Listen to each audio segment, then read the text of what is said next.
ભરૂચ જિલ્લાના વિવિધ પોલીસ મથકોના વિસ્તારોમાં અમદાવાદથી આવેલી રેપિડ એક્શન ફોર્સની કંપનીએ સ્થાનિક પોલીસને સાથે રાખી ફ્લેગ માર્ચનું આયોજન કર્યું છે, જે અંતર્ગત ભરૂચમાં ફ્લેગ માર્ચ યોજાઈ હતી. રેપિડ એક્શન ફોર્સ દ્વારા સંવેદનશીલ તથા અતિ સંવેદનશીલ વિસ્તારોની ભૌગોલિક સ્થિતિનો ચિતાર મેળવવાની કવાયત હાથ ધરી છે, જેમાં ભવિષ્યમાં હુલ્લડ અથવા કાયદો વ્યવસ્થાની વિકટ પરિસ્થિતિ સર્જાય ત્યારે તાત્કાલિક પ્રતિસાદ આપી પરિસ્થિતિ પર કાબુ મેળવી શકાય તે હેતુથી ગુજરાત રાજ્ય 100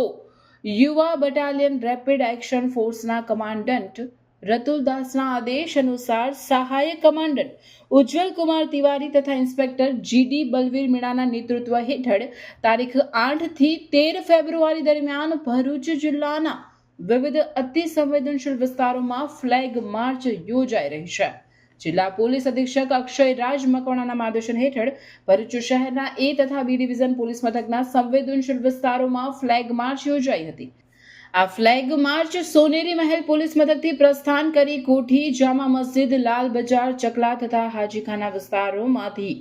પસાર થઈ સોનેરી મહેલ ખાતે પૂર્ણ થઈ હતી, જેમાં પીએસઆઈ અને પોલીસ જવાનો મોટી સંખ્યામાં જોડાયા હતા. આ ફ્લેગ માર્ચ દરમિયાન વિસ્તાર પરિચય કવાયતો તેમજ ભૌગોલિક પરિસ્થિતિ, માર્ગ વ્યવસ્થા અને છેલ્લા કેટલાક વર્ષોમાં કાયદો વ્યવસ્થાની સ્થિતિ અંગે મહત્વપૂર્ણ માહિતી એકત્ર કરવામાં આવી હતી.